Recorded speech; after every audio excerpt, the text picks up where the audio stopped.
আর আমরা প্রথমে বিরিয়ানির ডেকগুলো নিয়ে চলে আসি বুনা খিচুড়ি রান্না করার উদ্দেশ্যে। আর আজকে আমার আব্বা প্রধান ভাবছি, তাই সেই সব কিছু করতেছে তার নিজের মতো করে। আর আমরা সাথে সাহায্য করতেছি যতটুকু পারি, সময় বেশি নাই তাই তাড়াতাড়ি করতে হবে।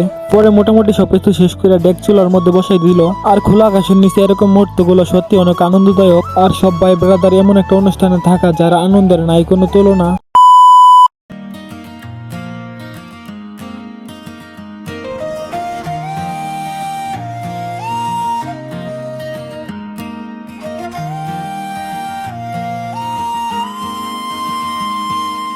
খোলা আকাশ নিচে আজকে মাটির গন্ধ মিশে হায়, পুকুর পাড়ে চাদর পেতে হাসির ঢেউটা ভাঙে না।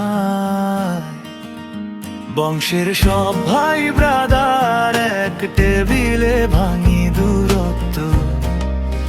আসসালামু আলাইকুম। আজকে আমাদের বংশের অনেক ভাই ব্রাদার একসাথে ইফতার করার উদ্দেশ্যে চলে আসলাম খোলা আকাশের নিচে পুকুরের পাশে। তো আমরা 3টার দিকে চলে আসি পুকুর পাড়ে অনেক কিছু রেডি করার জন্য, মানে যেগুলো বেশি দরকার। আর আমরা প্রথমে বিরিয়ানির ডেকগুলো নিয়ে চলে আসি বুনা খিচুড়ি রান্না করার উদ্দেশ্যে। আর আজকে আমার আব্বা প্রধান ভাবছি, তাই সেই সব কিছু করতেছে তার নিজের মতো করে। আর আমরা সাথে সাহায্য করতেছি যতটুকু পারি, সময় বেশি নাই তাই তাড়াতাড়ি করতে হবে।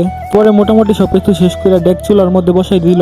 আর খোলা আকাশের নিচে এরকম মুহূর্তগুলো সত্যি অনেক আনন্দদায়ক। আর সব ভাই ব্রাদার এমন একটা অনুষ্ঠানে থাকা যারা আনন্দের নাই কোনো তুলনা। তো মই মশলাগুলো ডেকের মধ্যে বসাই আমরা আমার আব্বারে শখের বসে হেল্প করতেছি। তো আমরা অনেকে বসে বসে মজাটা উপভোগ করতেছি আর অনেকে হেল্প করতেছি। তো প্রথমে চুলার মধ্যে মাংসগুলো দিছিল কষানোর জন্য, তো মাংসগুলো রান্না হয়ে গেছে। তারপরে এই ডেক থেকে তুইলে বলের মধ্যে রাখতেছে। মাংস কষানো শেষ, এখন চাল ডাল মুসুরি একসাথে সিদ্ধ করা হবে। পরে আমরা চাল ডাল মুসুরি একসাথে নিয়ে গেলাম পুকুরের পাড়ে ভালোভাবে ধোয়ার জন্য। চাল ডাল মুসুরি ডেকের মধ্যে দিয়া তারপর ধনিয়া পাতা কাটতেছে দিতে হিসুরের মধ্যে ছিটাইয়া।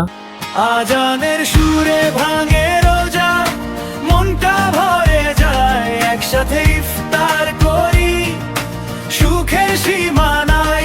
পরে আমি আর মুজাম্মেল ইয়াসিন ভাইয়ের মোটরসাইকেল নিয়ে রওনা দিলাম লালপুর বাজারের উদ্দেশ্যে, কারণ শরবত বানাইতে বরফ লাগবে। আর বরফ শুধু আমাদের লালপুর বাজার ছাড়া আর অন্য কোথাও পাওয়া যায় না, মানে আমাদের আশেপাশে।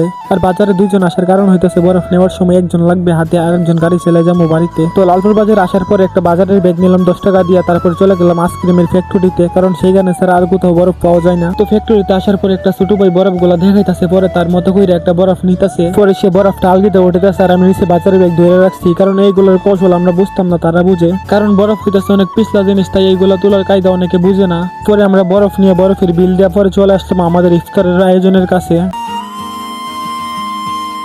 খোলা আকাশ নিচে আজকে মাটির গন্ধ মিশে হায়, পুকুর পাড়ে চাদর পেতে হাসির ঢেউটা ভাঙে না। বংশের সব ভাই ব্রাদার এক টেবিলে ভাঙি দূরত্ব। খেজুর পানি কলা সাজানো, দু চোখ ভরে শুধু কৃতজ্ঞতা। আজানের সুরে ভাঙে রোজা, মনটা ভরে যায়, একসাথে ইফতার করি, সুখে সীমা নাই।